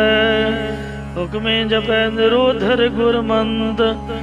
हुक्म दे विच ही गुरमंत्र वाहिगुरू गुरमंत्र है या गुरमंत्र मूल मंत्र एक ओंकार तो लैके नानक सीपी सच तक या समुची बाणियों ही गुरमंत्र है। गुरु उपदेश द्वारा निरोधर ਇੰਦਰੀਆਂ ਨੂੰ ਵਿਕਾਰਾਂ ਵੱਲੋਂ ਰੋਕ ਕੇ ਜਾਂ ਨਿਰਵਿਸ਼ੇਸ਼ ਕਰਕੇ ਚਿੱਤ ਨੂੰ ਉਧਾਰਨ ਵਾਲੇ ਨਾਮ ਨੂੰ ਜਪਦਾ ਹੈ। ਹੁਕਮੇ ਆਵਣ ਜਾਣ ਰਹਾਏ, ਹੁਕਮ ਵਿੱਚ ਹੀ ਆਉਣੇ ਜਾਣੇ ਤੋਂ ਰਹਿੰਦਾ ਹੈ। ਭਾਵ ਜਮਨ ਮਰਨ ਤੋਂ ਰਹਿਤ ਹੋ ਜਾਂਦਾ ਹੈ। ਨਾਨਕ ਜਾ ਕੋ ਭਗਤੀ ਲਾਏ। ਸਤਿਗੁਰੂ ਮਹਾਰਾਜ ਸਾਹਿਬ ਜੀ ਕਥਨ ਕਰਦੇ ਨੇ ਕਿ ਉਹ ਜਮਨ ਮਰਨ ਤੋਂ ਰਹਿਤ ਹੁੰਦਾ ਹੈ, ਜਿਸ ਦੇ ਤਾਈਂ ਪਰਮੇਸ਼ਰ ਆਪਣੀ ਭਗਤੀ ਵਿੱਚ ਲਾਉਂਦਾ ਹੈ। ਪੌੜੀ ਇਹ ਪੰਜਵੇਂ ਪਾਤਸ਼ਾਹ ਦੀ ਹੋਈ ਹੈ। ਹਉ ਤਿਸ ਢਾਡੀ ਕੁਰਬਾਨ ਜੇ ਤੇਰਾ ਸੇਵਦਾਰ। ਇਹ ਪਰਮੇਸ਼ਰ ਮੈਂ ਤਿਸ ਢਾਡੀ ਜਸ ਗਾਉਣ ਵਾਲੇ ਤੋਂ ਕੁਰਬਾਨ ਬਲਿਹਾਰ ਜਾਂਦਾ ਹਾਂ, ਜਿਹੜਾ ਤੇਰਾ ਸੇਵਾਦਾਰ ਬਣਿਆ ਹੋਇਆ ਜਾਂ ਜਿਹੜਾ ਤੇਰੇ ਦਰ ਉੱਤੇ ਸੇਵਾ ਕਰਨ ਵਾਲਾ ਹੈ। ਅਸੀਂ ਲੋਕਾਂ ਦੇ ਨੌਕਰ ਤਾਂ ਬਣੇ ਆ, ਲੋਕਾਂ ਦੇ ਸੇਵਾਦਾਰ ਤਾਂ ਬਣੇ ਆ, ਪਰ ਵਿਰਲਾ ਕੋਈ ਮਹਾਂਪੁਰਖ ਹੈ ਜਿਹੜਾ ਗੁਰੂ ਘਰ ਦਾ ਸੇਵਾਦਾਰ ਬਣਿਆ ਹੈ। ਹਉ ਤਿਸ ਢਾਡੀ ਬਲਿਹਾਰ। ਮਾਰੇ ਕਹਿੰਦੇ ਮੈਂ ਤਿਸ ਢਾਡੀ ਜਸ ਗਾਉਣ ਵਾਲੇ ਤੋਂ ਬਲਿਹਾਰ ਕੁਰਬਾਨ ਜਾਂਦਾ। ਜੇ ਗਾਵੇ ਗੁਣ ਅਪਾਰ, ਜਿਹੜਾ ਹੈ ਬੇਅੰਤ ਪਰਮਾਤਮਾ ਤੇਰੇ ਹੀ ਗੁਣਾਂ ਨੂੰ ਗਾਉਂਦਾ ਹੈ। ਸਤਿਗੁਰੂ ਨਾਨਕ ਦੇਵ ਮਹਾਰਾਜ ਨੇ ਆਖਿਆ, ਮਰਦਾਨਾ ਜੀ ਤੂੰ ਵਧਾਈ ਲੈਣੀ ਆ? ਕਹਿੰਦਾ ਹਾਂ ਜਜਮਾਨਾ, ਤੂੰ ਵਿਆਹ ਕੇ ਘਰ ਆਇਆ ਸਾਡੇ ਮਾਤਾ ਸੁਲੱਖਣੀ ਨੂੰ ਤੇ ਵਧਾਈ ਦੇ, ਮੈਂ ਤੁਹਾਡੀ ਕੁਲ ਦਾ ਮਰਾਸੀ ਆ। ਮਾਰੇ ਕਹਿੰਦੇ ਦੱਸ ਕਿੰਨੇ ਪੈਸੇ ਚਾਹੀਦੇ ਨੇ? ਜੇ ਤੂੰ ਆਖੇ ਪੈਸੇ ਤਾਂ ਤੈਨੂੰ ਸਾਰੇ ਹੀ ਦਿੰਦੇ ਨੇ, ਪਦਾਰਥ ਵੀ ਦਿੰਦੇ ਨੇ, ਪਰ ਮੈਂ ਜੇ ਤੈਨੂੰ ਇਹੋ ਜਿਹਾ ਗੁਣ ਦੇਵਾਂ ਜਿਹੜਾ ਸਾਰੀ ਉਮਰ ਤੇਰੇ ਮਨ ਨੂੰ ਸ਼ਾਂਤ ਰੱਖੇ, ਸੰਤੋਖੀ ਰੱਖੇ ਤੇ ਪਰਲੋਕ ਦੇ ਵਿੱਚ ਵੀ ਕੰਮ ਆਵੇ ਤੇ ਇਸ ਲੋਕ ਵਿੱਚ ਵੀ ਤੇਰਾ ਲੋਕ ਸੁਖੀ ਹੋਵੇ। ਗੁਣ ਲੈਣਾ ਕਿ ਹੋਰ? ਕਹਿੰਦੇ ਮਹਾਰਾਜ ਗੁਣ ਦਿਓ। ਕਹਿੰਦੇ ਜਾ ਮਰਦਾਨਿਆ, ਤੈਨੂੰ ਗਾਉਣ ਵਜਾਉਣ ਦਾ ਗੁਣ ਦਿੱਤਾ, ਇਹ ਬਖਸ਼ਿਸ਼ ਕਰ ਦਿੱਤੀ, ਤੇ ਮਾਇਆ ਤੇ ਲਾਹੌਰ ਸਭ ਕੁਛ ਮਹਾਰਾਜ ਨੇ ਬਖਸ਼ਿਆ। ਨਹੀਂ ਵੀ ਪੈਸੇ ਨਹੀਂ ਦਿੱਤੇ, ਮਾਇਆ ਵੀ ਦਿੱਤੀ, ਪਦਾਰਥ ਵੀ ਦਿੱਤੇ। ਛੋਟੇ ਹੁੰਦੇ ਅਸੀਂ ਦੁਕਾਨ ਤੋਂ ਸੌਦਾ ਲੈਣ ਜਾਂਦੇ, ਸੌਦਾ ਤਾਂ ਪੈਸੇ ਦਾ ਆਉਂਦਾ, ਤੇ ਦੁਕਾਨਦਾਰ ਵੀ ਬੱਚੇ ਮੇਰੀ ਦੁਕਾਨ ਦੇ ਆਉਣ, ਜੇ ਉਹਨੇ ਨਾ ਵੀ ਦੇਣਾ ਤਾਂ ਵੀ ਕਹਿਣਾ ਲੈ ਝੂੰਗਾ ਦੇ। ਕਈਆਂ ਇਲਾਕਿਆਂ 'ਚ ਰੂੰਗਾ ਬੋਲਦੇ ਨੇ। ਉਹਨੇ ਥੋੜ੍ਹੀਆਂ ਜਿਹੀਆਂ ਫੁੱਲੀਆਂ ਪਤਾਸੇ ਜਾਂ ਛੋਲੇ ਭੁੱਜੇ ਨਮਕੀਨ ਕੁਛ ਵੀ ਉਹਨੇ ਹੱਥ 'ਤੇ ਰੱਖ ਦੇਣਾ, ਆਪਾਂ ਬੜੀ ਖੁਸ਼ ਹੋਣਾ। ਇਉਂ ਇਹ ਜਿਹੜੇ ਪਦਾਰਥ ਤੇ ਮਾਇਆ ਤਾਂ ਝੂੰਗੇ ਜੀ ਮਹਾਰਾਜ ਦੇ ਦਿੰਦਾ। ਅਸਲੀ ਤਾਂ ਨਾਮ ਜਪਣ ਦਾ ਗੁਣ ਹੈ। ਸੋ ਭਾਈ ਮਰਦਾਨਾ ਜੀ ਨੇ ਹਾਲ ਹੋ ਕੇ ਆਪਦੇ ਘਰ ਆਇਆ। ਮਹਾਰਾਜ ਨੇ ਸਮਝਾ ਕੇ ਤੋਰਿਆ ਵੀ ਮਰਦਾਨੇ ਅੱਜ ਤੋਂ ਬਾਅਦ ਕਿਸੇ ਦੇ ਘਰ ਮੰਗਣ ਨਹੀਂ ਜਾਣਾ। ਜਿਹੜੀ ਚੀਜ਼ ਦੀ ਲੋੜ ਹੈ ਮੇਰੇ ਪਿਓ ਨੂੰ ਦੱਸ ਜਾਂ ਮੈਨੂੰ ਦੱਸ, ਸਾਡੇ ਘਰੋਂ ਤੂੰ ਲੈਣੀ ਹੈ। ਫਿਰ ਉਹਦੀ ਧੀ ਰਾਣੀ ਦਾ ਵਿਆਹ ਸੀਗਾ, ਗੱਡਾ ਲੈ ਕੇ ਆ ਵੜਿਆ। ਕਹਿੰਦਾ ਲਿਆ ਜਜਮਾਨਾ ਮੇਰਾ ਗੱਡਾ ਭਰ, ਮੇਰੀ ਧੀ ਰਾਣੀ ਦਾ ਵਿਆਹ ਹੈ। ਮਹਾਰਾਜ ਕਹਿੰਦੇ ਵੀ ਮੇਰੀ ਦੁਕਾਨ ਤੋਂ ਜਿੰਨਾ ਸੌਦਾ ਚਾਹਣਾ ਚੁੱਕ ਲਾ, ਪਰ ਪੂਰਾ ਸੌਦਾ ਇੱਥੇ ਮਿਲਣਾ ਨਹੀਂ। ਉਹ ਗੱਡਾ ਦੇ ਕੇ ਮਹਾਰਾਜ ਨੇ ਮਨਸੁਖ ਸ਼ਾਹੂਕਾਰ ਨੂੰ ਨਾਲ ਤੋਰਿਆ। ਆਖਿਆ ਜਾ ਮਰਦਾਨੇ ਨੂੰ ਨਾਲ ਲੈ ਜਾ ਤੇ ਲਾਹੌਰੋਂ ਚੀਜ਼ਾਂ ਲੈ ਕੇ ਆਓ। ਪੱਲਿਓਂ ਪੈਸੇ ਦਿੱਤੇ। ਇੰਜ ਗੁਰੂ ਸਾਹਿਬ ਨੇ ਸਾਧ ਸੰਗਤ ਜੀ ਗੱਡਾ ਭਰ ਕੇ ਸੁਲਤਾਨਪੁਰ ਲੋਧੀ ਤੋਂ ਰਾਏ ਭੋਏ ਦੀ ਤਲਵੰਡੀ ਨੂੰ ਤੋਰਿਆ, ਸਭ ਕੁਝ ਬਖਸ਼ਿਆ। ਫਿਰ ਜਦ ਗੁਰੂ ਸਾਹਿਬ ਜੀ ਨੇ ਉਦਾਸੀਆਂ ਸ਼ੁਰੂ ਕਰਨੀਆਂ ਸਨ ਤੇ ਸ਼ਮਸ਼ਾਨ ਭੂਮੀ ਵਿੱਚ ਜਾ ਕੇ ਬੈਠ ਗਏ। ਮਾਤਾ ਜੀ ਨੂੰ ਫਿਕਰ ਹੋਇਆ, ਭਾਈ ਮਰਦਾਨਾ ਜੀ ਨੂੰ ਪਤਾ ਲੈਣ ਲਈ ਭੇਜਿਆ ਤੇ ਗੁਰੂ ਸਾਹਿਬ ਕਹਿਣ ਲੱਗੇ ਦੱਸ ਮਰਦਾਨਿਆ ਸਾਡੀ ਖਬਰ। ਕਹਿੰਦੇ ਮਹਾਰਾਜ ਤੁਸੀਂ ਤਾਂ ਆਨੰਦ 'ਚ ਬੈਠੇ ਹੋਏ ਹੋ, ਉਹਦਾ ਵੀ ਇੰਨਾ ਜੀ ਲੱਗਾ, ਉਹਦਾ ਜਾਨ ਨੂੰ ਜੀਓ ਹੀ ਨਾ ਕਰੇ। ਕਹਿੰਦੇ ਲਿਆ ਮਰਦਾਨਿਆ ਤੂੰ ਕਿੱਥੇ ਜਾਣਾ? ਕਹਿੰਦੇ ਮਾਤਾ ਜੀ ਨੇ ਫਿਕਰ ਕਰਨਾ, ਖਬਰ ਲੈਣ ਆਇਆ ਮੈਂ ਤਾਂ ਖਬਰ ਸੁਣਾਉਣੀ। ਗੁਰੂ ਸਾਹਿਬ ਕਹਿਣ ਲੱਗੇ ਆਪੇ ਖਬਰ ਦਾ ਪਤਾ ਲੱਗ ਜਾਊਗਾ, ਤੂੰ ਰਬਾਬ ਲੈ ਕੇ ਆ। ਜਿਹੜਾ ਤੈਨੂੰ ਗਾਉਣ ਵਜਾਉਣ ਦਾ ਗੁਣ ਦਿੱਤਾ ਸੀਗਾ, ਗਾ ਕੇ ਪਰਖਿਆ ਕਿ ਨਹੀਂ? ਕਹਿੰਦਾ ਮਹਾਰਾਜ ਮੈਨੂੰ ਤਾਂ ਕੁਛ ਨਹੀਂ ਆਉਂਦਾ। ਕਹਿੰਦੇ ਰਬਾਬ ਤਾਂ ਲਿਆ, ਭਲਿਆ ਮਾਨਸਾ। ਉਹ ਕੋਈ ਮਰਾਸੀ ਢਾਡੀ ਜਿਹੜਾ ਰਾਗੀ ਬਣ ਕੇ ਤੇ ਰਾਜਿਆਂ ਦੇ ਅੱਗੇ ਗਾਉਣ ਵਜਾਉਣ ਕਰਦਾ ਸੀਗਾ, ਉਹਨੂੰ ਘੇਰ ਲਿਆਂਦਾ ਤੇ ਸੱਚੇ ਪਾਤਸ਼ਾਹ ਕਹਿੰਦੇ ਵੀ ਚੱਲ ਵਜਾ। ਜਦ ਮਰਦਾਨੇ ਨੇ ਹੱਥ ਰੱਖਿਆ ਕਹਿੰਦਾ ਜੀ ਮੈਨੂੰ ਤਾਂ ਕੁਛ ਨਹੀਂ ਆਉਂਦਾ। ਕਹਿੰਦੇ ਤੂੰ ਵਜਾ ਤਾਂ ਸਹੀ। ਉਹਨੂੰ ਸਾਰੇ ਰਾਗ ਸਪੂਰਨ ਹੋ ਗਏ। ਅਰ ਇੰਨਾ ਸੋਹਣਾ ਕੀਰਤਨ ਹੋਇਆ ਕਿ ਪੰਛੀ ਤੇ ਪਸ਼ੂ ਖੜ ਕੇ ਸੁਣ ਲੱਗੇ ਤੇ ਦਰਖਤ ਆਨੰਦ ਨਾਲ ਝੂਮਣ ਲੱਗ ਪਏ। ਮਹਾਰਾਜ ਕਹਿੰਦੇ, ਦੱਸ ਮਰਦਾਨਿਆ, ਤੂੰ ਕਿਹੋ ਜਿਹਾ ਗੁਣ ਪਰਖਿਆ? ਕਹਿੰਦਾ, ਜੀ ਮੈਂ ਤਾਂ ਹੈਰਾਨ ਆ, ਆਪ ਜੀ ਨੇ ਇੰਨੀ ਬਖਸ਼ਿਸ਼ ਕਰ ਦਿੱਤੀ। ਪਾਤਸ਼ਾਹ ਕਹਿੰਦੇ, ਰਬਾਬ ਫਿਰ ਇਹਨਾਂ ਨੂੰ ਵਾਪਸ ਕਰ ਦੇ, ਕਿਉਂਕਿ ਜਿਸ ਰਬਾਬ ਤੇ ਕਿਸੇ ਬੰਦੇ ਦਾ ਜਸ ਗਾਇਆ ਉਹ ਆਪਾਂ ਗੁਰਦੁਆਰੇ ਨਹੀਂ ਰੱਖਣੇ। ਗੁਰਦੁਆਰੇ ਸੁੱਚੀ ਚੀਜ਼ ਚਾਹੀਦੀ ਹੈ। ਜਾ ਭੈਣ ਜੀ ਦੇ ਕੋਲੋਂ ਪੈਸੇ ਲੈ ਜਾ ਤੇ ਫਰੰਦਾ ਰਬਾਬੀ ਇੱਧਰ ਨੂੰ ਤੁਰਿਆ ਜਾ, ਫਲਾਣੀ ਜਗ੍ਹਾ ਤੇ ਰਹਿੰਦਾ ਹੈ, ਉਹਦੇ ਕੋਲ ਰਬਾਬ ਲੈ ਕੇ ਆ। ਸੋ ਫਰੰਦਾ ਨਾਮ ਦਾ ਕੋਈ ਰਬਾਬੀ ਹੋਈ ਨਹੀਂ ਸੀਗਾ, ਦੇਵਤਿਆਂ ਦਾ ਦੇਵਤਾ ਸੀਗਾ। ਸਵਰਗਾਂ ਦੇ ਵਿੱਚੋਂ ਰਬਾਬ ਭੇਟਾ ਕਰਨ ਲਈ ਆਇਆ। 7.5 ਰੁਪਈਏ ਭੈਣ ਨਾਨਕੀ ਨੇ ਰਬਾਬ ਲਈ ਦਿੱਤੇ ਤੇ ਉਹਨੇ ਸਾਧ ਸੰਗਤ ਜੀ ਮਹਾਰਾਜ ਦੇ ਚਰਨਾਂ ਦੇ ਵਿੱਚ ਰਬਾਬ ਨੂੰ ਭੇਟਾ ਕੀਤਾ। ਆਖਿਆ, ਗੁਰੂ ਸਾਹਿਬ ਇਹ ਆਪ ਜੀ ਦੀ ਬਖਸ਼ਿਸ਼ ਹੈ, ਤੁਸੀਂ ਉਹ ਹੀ ਲੈ ਲਓ। ਇੰਜ ਮਹਾਰਾਜ ਨੇ ਰਬਾਬ ਫੜਾ ਕੇ ਭਾਈ ਮਰਦਾਨਾ ਜੀ ਨੂੰ ਆਗਿਆ ਕੀਤੀ ਕਿ ਮਰਦਾਨਾ ਜੀ, ਅੱਜ ਤੋਂ ਬਾਅਦ ਤੂੰ ਕਿਸੇ ਦਾ ਗੁਣ ਨਹੀਂ ਗਾਉਣਾ, ਵਾਹਿਗੁਰੂ ਦੇ ਗੁਣ ਗਾਉਣੇ ਨੇ। ਸੋ ਸ੍ਰੀ ਅਕਾਲ ਤਖਤ ਸਾਹਿਬ ਤੋਂ ਵੀ ਇਹ ਹੁਕਮਨਾਮਾ ਜਾਰੀ ਕੀਤਾ ਗਿਆ। ਰਾਗੀ ਢਾਡੀ ਪ੍ਰਚਾਰਕ, ਖਾਸ ਕਰਕੇ ਰਾਗੀ ਸਿੰਘ ਜਿਹੜੇ ਮਹਾਰਾਜ ਦੇ ਕੀਰਤਨ ਕਵਿਤਾ ਨਾ ਗਾਉਣ, ਤੇ ਢਾਡੀਆਂ ਨੂੰ ਵੀ ਬੇਨਤੀ ਹੈ ਵੀ ਉਹ ਕਿਸੇ ਮਾਂ ਜਾਂ ਧੀ ਜਾਂ ਪੁੱਤ ਨੂੰ ਗਾਉਣ ਦੀ ਬਜਾਏ, ਲੋਕਾਂ ਦੇ ਸੋਹਿਲੇ ਗਾਉਣ ਦੀ ਬਜਾਏ, ਜੇ ਉਹ ਢਾਡੀ ਸੱਚਮੁੱਚ ਹੀ ਗੁਰੂ ਦੇ ਨੇ ਤੇ 6ਵੇਂ ਪਾਤਸ਼ਾਹ ਦੇ ਜੰਗ ਗਾਉਣ ਭਾਈ। ਗੁਰੂ ਗੋਬਿੰਦ ਸਿੰਘ ਦੇ ਜੰਗ ਥੋੜੇ ਹੋਏ ਨੇ, ਉਹਨਾਂ ਜੰਗਾਂ ਦਾ ਗਾਉਣ ਵਜਾਉਣ ਕਰਨ, ਮਹਾਰਾਜ ਦਾ ਜਸ ਗਾਉਣ। ਲੋਕਾਂ ਦੇ ਗਾਣੇ ਗੀਤ ਬਣਾ ਬਣਾ ਕੇ ਪੈਸੇ ਕੋ ਬਟੋਰਦੇ ਨੇ। ਪ੍ਰਚਾਰਕ ਤੇ ਢਾਡੀ ਵੀ ਲੋਕਾਂ ਦੀ ਝੋਲੀ ਚੁੱਕਦੇ, ਸਿਫਤ ਕਰਕੇ ਥੱਕਦੇ ਨਹੀਂ। ਪਰ ਮਹਾਰਾਜ ਸੱਚੇ ਪਾਤਸ਼ਾਹ ਜੀ ਕਹਿੰਦੇ, ਜਿਹੜਾ ਤੇਰਾ ਸੇਵਾਦਾਰ ਤੇਰੇ ਗੁਣ ਗਾਉਂਦਾ, ਮੈਂ ਉਹਦੇ ਤੋਂ ਬਲਿਹਾਰ ਜਾਂਦਾ। ਸੋ ਢਾਡੀ ਧੰਨ ਧੰਨ, ਉਹ ਢਾਡੀ ਜਸ ਕਰਨ ਵਾਲਾ ਧਨਤਾ ਦੇ ਯੋਗ ਹੈ। ਉਹਦੀ ਮਾਂ ਵੀ ਧੰਨ, ਉਹਦਾ ਪਿਓ ਵੀ ਧੰਨ। ਧੰਨ ਸੋ ਕੁਲ, ਧੰਨ ਸੋ ਪਿਤਾ, ਧੰਨ ਸੋ ਮਾਤਾ, ਜਿਨ ਜਨ ਜਣੇ, ਜਿਨ ਸਾਸ ਵਿਰਾਸਤ ਤੇ ਆਇਆ ਮੇਰਾ ਹਰ ਹਰ, ਸੇ ਸਾਚੀ ਦਰਗਹਿ ਹਰ ਜਨ ਬਣੇ। ਜਿਸ ਲੋੜੇ ਨਿਰੰਕਾਰ, ਜਿਸ ਨੂੰ ਪਰਮੇਸ਼ਰ ਆਪ ਚਾਹੁੰਦਾ, ਭਾਈ ਮਰਦਾਨੇ ਜੀ ਦੀ ਤਰ੍ਹਾਂ। ਜਿੰਨਾ ਪ੍ਰੇਮ ਦੁਨੀਆ ਦੇ ਵਿੱਚ ਮੈਂ ਸਮਝਦਾ ਵੀ ਮਰਦਾਨੇ ਨਾਲ ਸੀਗਾ, ਮਹਾਰਾਜ ਇੱਕ ਮਿੰਟ ਵੀ ਉਹਦਾ ਵਸਾ ਨਹੀਂ ਸੀ ਕਰਦੇ। ਗੁੱਸੇ ਹੋ ਜਾਂਦਾ, 100 ਗੱਲਾਂ ਕਰਦਾ, ਮਰਾਸੀ ਜੋ ਸੀਗਾ, ਪਰ ਮਹਾਰਾਜ ਗੁੱਸਾ ਨਹੀਂ ਕਰਦੇ, ਉਹਨੂੰ ਮਨਾਉਂਦੇ। ਕੋਡੇ ਰਾਖਸ਼ ਵਾਲੀ ਸਾਖੀ, 250 ਮੀਲ ਦੀ ਦੂਰੀ ਤੈਅ ਕਰਕੇ ਮਹਾਰਾਜ ਵਾਪਸ ਆਏ। ਭਾਈ ਬਾਲਾ ਜੀ ਕਹਿੰਦਾ, ਮਰਨ ਦਾ ਤਾਂ ਮਰਨ ਦਿਓ ਜੀ। ਮਹਾਰਾਜ ਕਹਿੰਦੇ, ਨਹੀਂ, ਨਾਲ ਲੈ ਦੀ ਰਜਿਆ, ਸਾਡਾ ਦਿਲ ਨਹੀਂ ਲੱਗਦਾ। ਭਾਈ ਬਾਲਿਆ ਉਹ ਕੀਰਤਨ ਸੁਣਾਉਂਦਾ ਹੈ, ਇਹੋ ਜਿਹੇ ਗੁਰਮੁਖਾਂ ਨੂੰ ਬਲਿਹਾਰ ਜਾਈਏ। ਬਾਬੇ ਬੁੱਢੇ ਸਾਹਿਬ ਜੀ ਵਰਗੇ, ਭਾਈ ਗੁਰਦਾਸ ਸਾਹਿਬ ਜੀ ਵਰਗੇ, ਕਿੰਨੀਆਂ ਸੋਹਣੀਆਂ ਵਾਰਾਂ ਉਹਨਾਂ ਨੇ ਗਾਈਆਂ। ਮਹਾਰਾਜ ਉਹਨਾਂ ਨੂੰ ਆਪ ਚਾਹੁੰਦੇ ਕਿ ਮੇਰੇ ਦਰਬਾਰ 'ਚ ਆ ਕੇ ਕੀਰਤਨ ਕਰੇ, ਜਾਂ ਜਿਸ ਦੇ ਮਨ ਵਿੱਚ ਨਿਰੰਕਾਰ ਪਰਮੇਸ਼ਰ ਪ੍ਰਾਪਤੀ ਦੀ ਇੱਛਾ, ਉਹ ਜਿਹੜਾ ਢਾਡੀ ਗਾਉਣ ਵਾਲਾ ਧਨਤਾ ਦੇ ਯੋਗ ਹੈ। ਸੋ ਢਾਡੀ ਭਾਗਠ, ਉਹ ਢਾਡੀ ਜਸ ਕਰਨ ਵਾਲਾ ਪੁਰਖ ਭਾਗਾਂ ਵਾਲਾ ਹੈ। ਜੇ ਸੱਚਾ ਦਵਾਰ ਬਾਰ, ਜਿਹਨੂੰ ਸੱਚਾ ਸਾਧ ਸੰਗਤ ਰੂਪੀ ਦਰਬਾਰ ਮਿਲਿਆ ਹੈ। ਮਹਾਰਾਜ ਦੇ ਕੋਲ 52 ਕਵੀ ਰਿਹਾ ਕਰਦੇ, ਤੇ ਜਦੋਂ ਆਉਂਦੇ ਭੁੱਖੇ ਆਉਂਦੇ, ਮੰਗਦੇ ਆਉਂਦੇ, ਤੇ ਜਦੋਂ ਆਪਦੇ ਘਰਾਂ ਨੂੰ ਜਾਂਦੇ ਤੇ ਹਾਥੀਆਂ ਤੇ ਚੜ੍ਹ ਕੇ। ਵੇਖਣ ਵਾਲਾ ਸੋਚਦਾ ਵੀ ਕੋਈ ਮਹਾਰਾਜਾ ਆ ਰਿਹਾ। ਇਉਂ ਗੁਰੂ ਸਾਹਿਬ ਦੇ 52 ਕਵੀ ਵੀ ਇੰਨੇ ਨਿਹਾਲ ਹੋ ਕੇ ਜਾਂਦੇ। ਉਹਨਾਂ ਨੂੰ ਮਹਾਰਾਜ ਬੇਅੰਤ ਪਦਾਰਥ ਤੇ ਮਾਇਆ ਧੇਲਾ ਦੇ ਕੇ ਤੋਰਦੇ। ਇਹੋ ਜਿਹੇ ਗੁਰਮੁਖਾਂ ਤੋਂ ਬਲਿਹਾਰ ਜਾਈਏ।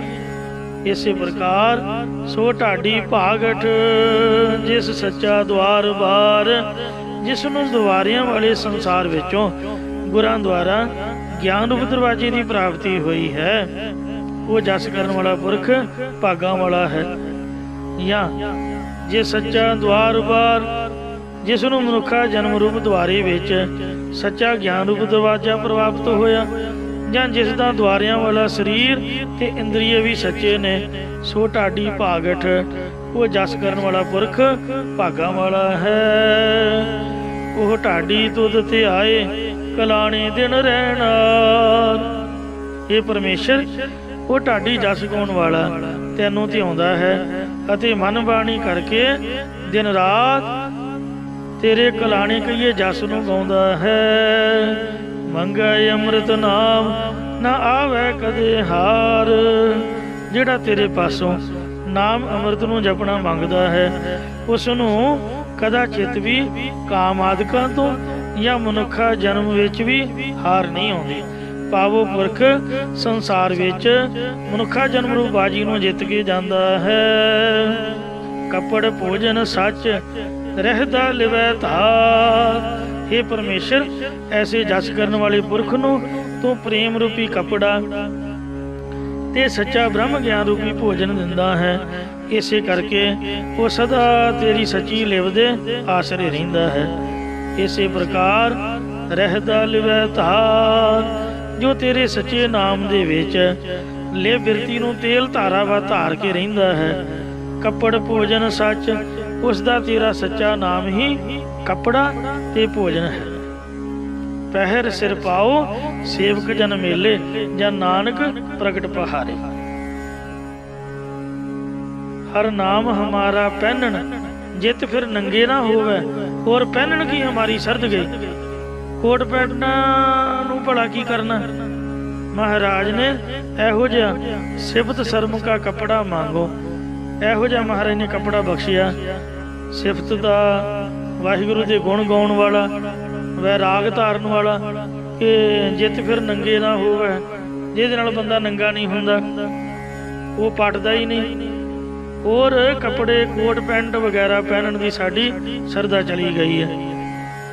इसे प्रकार कपड़ भोजन सच रहदा लिवै धार, जो तेल धारा वत चित दी बिरती हर वक्त तेरे नाम च लगा के रहिंदा है। उसदा वस्त्रां दा पहनना ते भोजन खाना इत्यादि सारा कुछ सफला है। सो महाराज दा वचन है, तिनके कर्म धर्म कारज सब पवित्र है। जो बोला है हर हर राम नाम हर साथे, तिनके तुरे जीर कुरगीर सब पवित्र है। जिन्हीं सेवक संत साथ चढ़ जाते इंज सो ढाडी गुणवंत। वो ढाडी जस करन वाला श्रेष्ठ गुणा वाला ज्ञानवान है। जिसनों प्रभ प्यार, जिसनों ही परमेश्वर तेरे नाम दे नाल प्यार है, प्रेम है। गल तां प्रेम दी मुकी है। साज कहो सुन लेहो सब है, जिन प्रेम कियो तिन ही प्रभ पायो। इन्नी ही कथा गुरु साहिब दी बख्शिश हुई है। इत्थे ही समाप्ति इन्नी प्रवान करनी जी। भुल्लां चुका क्षमा करनी है, अगे दो समत बख्शनी।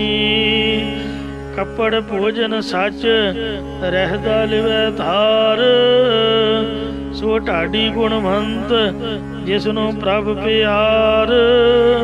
वाहिगुरु जी का खालसा, वाहिगुरु जी की